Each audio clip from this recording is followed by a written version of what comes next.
Marina Haydn.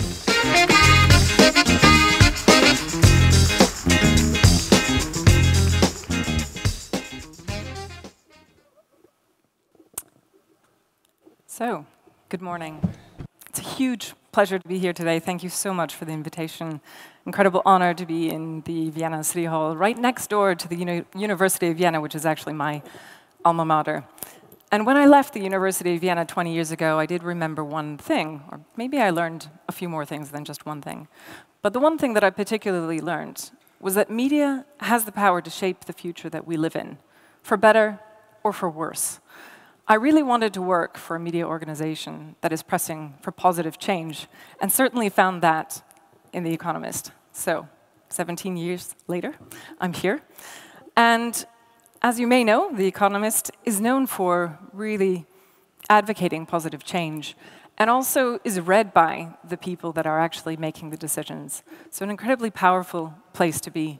So if I'm going to be talking about the commercial success of The Economist, I can't say enough about the fact that it rests on the quality of our journalism. The Economist is often known for its provocative covers. They basically tell a story graphically within an instant. When President Trump was elected in the United States and he took office, on the right-hand side you see our version of that story. When the UK decided to vote to leave the European Union, we called it a tragic split. And what this is very much the fact that we are a newspaper and not only a newspaper. But we base this on very rational and fact-based quality journalism, and we articulate both sides of the story consistently before outlining exactly what our view is, so that we challenge the reader to take a stance and to reflect deeply on what their opinion on a particular issue is. We've been advocating progress since 1843, progress in the liberal sense, certainly arguing for free market liberalism, for privatization in the 60s, with a firm belief that basically prosperity is best achieved through free markets. Advocating for free society, underlined by important issues like gay rights, and now also in 2015, making a case that the terminally ill should be able to choose when they would like to pass with the help of a doctor.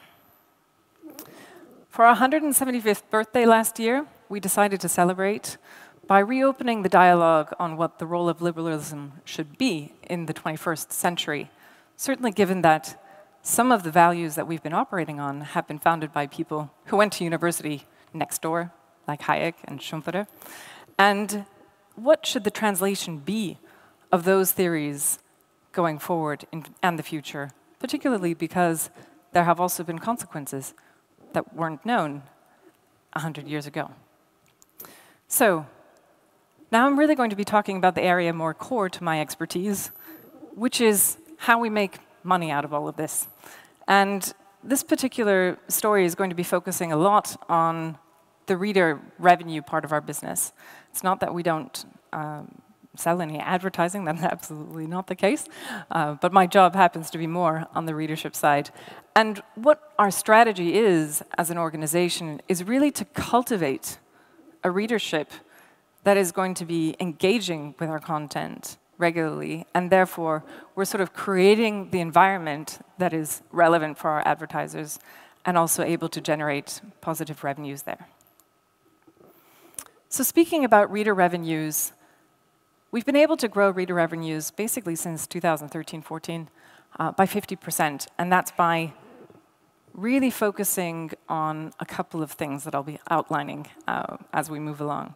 But what you can see here is that red line is the revenue line. The one below it, circulation gross margin, is just neatly, of course, aligned with it. But that's not necessarily an of course, because what it demonstrates is that we were not cutting cost. We have been growing our business by growing revenue while actually leveraging investment in marketing and increasing our momentum around our reader revenue growth. We've also been able to grow our readership by 9% over this particular period of time, And our newly audited numbers coming out show that we've now reached 1.6 million readers because we have 790,000 digital subscribers sitting within our mix as well. So the foundation of our progress from a commercial perspective has really been based on three things, which you could also say are sort of the obviouses of business practice. It's about customer value, it's about product, and getting your pricing strategy right. We've been focusing deeply on the customer value exchange. The whole work of people selling journalism has changed in the sense that we used to sell specifically simply what the editorial team produced. But now that we are working in a time where consumers are responding perhaps a little bit more discerningly to what their needs are, specifically in the digital world, we need to be adapting our products. We need to be responding to what the consumer wants. That doesn't mean we're changing our editorial style, but it means we're changing how we serve our journalism in a product format that is most relevant to our customers. And only through that correlation and that close relationship with our customers can we really ensure that we are delivering the business benefits and utility that our customers actually want to have. Reader choice is absolutely central to our strategy. So you might find it quite interesting that these little numbers at the bottom kind of conflict with each other. So 77% of our customers actually want to have digital included within their subscription, but also 72% want print included. Now, what this means is that we have decided to really enable the customer to have both without prioritizing print or digital with our pricing strategy. So if you want to buy a print edition of The Economist and subscribe to it, it costs exactly the same as the digital edition does, certainly in our key markets. And I'll go into a little bit more detail on this. Within our digital edition, we also give our readers choice. We currently have 3 major apps running. We've launched a new news flow app, as we call it, which is basically what about half the readers currently want to have. Half of the readers want to have an app that is updated daily, that is providing them with plenty of push notifications to know what is happening when. The other half actually have a preference for that particularly, let's say, reliable form of media consumption, which is the classic digital edition, which is as close to our print edition as possible. And we also have our Espresso app, which enables people to have a short briefing of stories every day. And within our digital offering, we've been offering an audio experience since 2010, which is really read by professional broadcasters, bringing our journalism to life in something more than an AI tone. And we've also been really hosting a portfolio of podcasts since 2006. And this is all part of our engagement strategy to be offering our journalism to our readers in the format that they find most appealing to them. We've launched The Intelligence just now in January, and just within weeks had over 17 million downloads. It's our first daily show, hosted by Jason Palmer, and highlights stories of particular importance from the week, and also what's going to be coming up on The Economist with the week ahead. And you can even find Espresso on Amazon Alexa and also Google Assistant. So we do find it's important to be testing technology and what we can do with that to be able to engage with our customers on their value proposition. So now I'm going to speak a little bit about, more deeply about this point about our reader revenue strategy. And it's about that core question, only if we're really delivering the value that our customers want, of course, can we be charging a premium? And we wanted to find out what is that premium that we can actually charge, and how should we be going about that? So this year particularly, and also 3 years ago, when we did our first small price increase, we went to survey consumers. And we really spoke to over 20,000 prospects, trialists, lapsed consumers, subscribers, to really understand what is it that they value, how are we perceived, and what exactly would they be willing to pay for it. And this actually helped us understand that we have exceptionally strong pricing power across all the markets that we studied. And that was, and continues to be a good blessing for us, for sure. And that, again, is linked to the quality of the journalism that we provide. So from that rigorous piece of research, we've really decided that our strategy on pricing is to be leveraging and driving reader revenue growth through infrequent but substantial price increases. Why infrequent? Well, because any time you change price, you're going to lose customers. So if you are going to change price, you might as well lift it decently. You'll lose less and definitely make more money along the way. Underpinning that successful pricing strategy has been the fact that we've chosen to price print and digital equally. And that's been by never undervaluing our digital edition. Just because it might be cheaper to distribute doesn't mean that its value is any less. And that has been really core to the success of our reader revenue growth.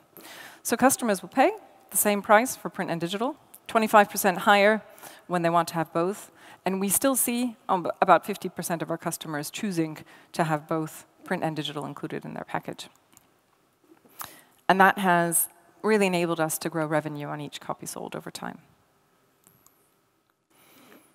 So the three pillars of this reader-first strategy really are, focusing on that customer value exchange, listening to the audience, and then on top of that, responding and perfecting product development so you can be serving content in a way that is meaningful for your customers and how they want to be choosing to engage with your product.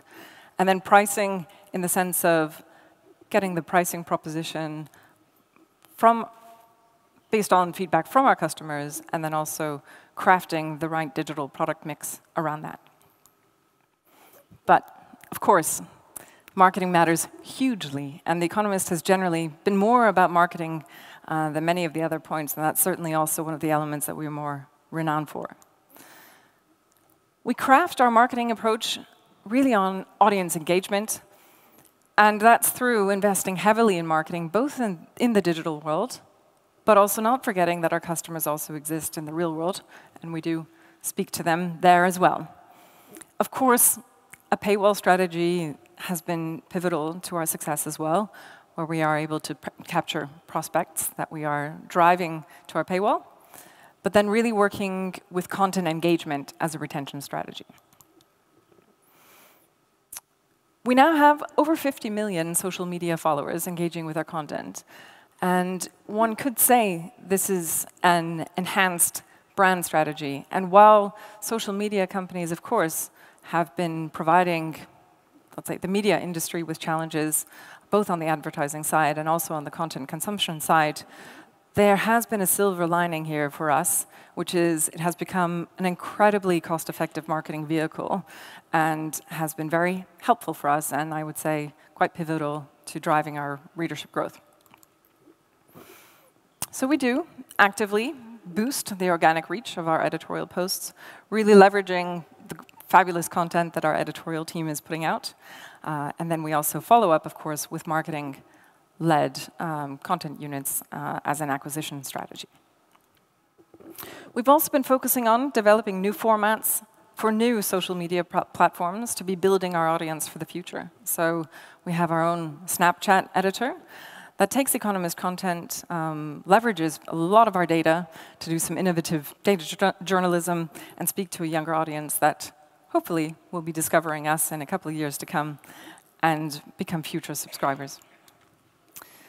And we've also been taking content to engage with people in the real world through an active street marketing activity we call experiential. This is not a small marketing approach. We're running pretty much every day in 3 cities around the world, London, New York, and somewhere in Australia, speaking to passers-by on the street and surprising them with content from The Economist, having conversations about what we write about, and then inviting them to discover more. The full journey, of course, is underpinned by our paywall. On this one, we don't perhaps really shine with our paywall sophistication. There are other publishers that do that better. But what we do is really indicate that we are a premium product that has a price tag attached to it. And to be able to connect with us as a brand, you need to register pretty quickly. So currently, on social media, for example, if you read one article, you'll be able to read the first 3 paragraphs, but then already be prompted to register, and you only have access to 5 articles a month. So subscribe. Clearly the moment of truth, and also a moment of questioning. If somebody has actually just decided to subscribe to The Economist, it is quite a commitment, and there is a lot of content involved. And one of the pieces of feedback that we had been receiving from customers was that actually one of their biggest concerns is product overwhelm. Now that is something that keeps me up at night. If I'm responsible for getting great journalism into the hands of readers, isn't it kind of scary if the biggest concern of your readers is getting too much? So we wanted to address this not from the marketing side, but really from the product development side. We needed to build products that would enable customers to not have that feeling that they are really being overwhelmed with content, but that they feel immediately locked in through receiving the most relevant content for them. So we really built our products to enable people to develop a habit, renew their subscription quickly by ensuring that they have a sense of relevancy. And that was flowing into the customer-centric product design of this particular new Newsflow app. We're really giving people a reason to be engaging daily with us. We're helping by enabling our editorial team to curate our daily picks. Of course, we are weekly, so it's already quite new to have daily picks from our editorial team. And then clearer navigation and intuitive audio edition to ensure that people can find what they're looking for. And then within the technicalities of the onboarding process, there are basically 3 stages that we're working with: access, breadth, and then depth and repeat. And those are the goals that we constantly have in mind. You can't have a customer, obviously, or let's put it this way, the risk is very high to lose a customer if they haven't even activated their app in the very beginning. So we run the basic checks on their customer journey, and then once we have ensured that those steps have been taken, really work on creating the breadth relationship until they are have already delivered a habit. It's, of course, a simple, a relevant, and informative welcome, providing product overview, benefits, and really ensuring that they understand every element of the subscription that they can actually use.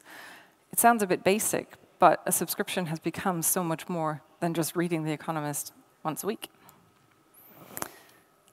So in summary, how do we keep the dollars in the bank? It's really about focusing on that customer, perfecting product development, pricing, and the fact that marketing matters.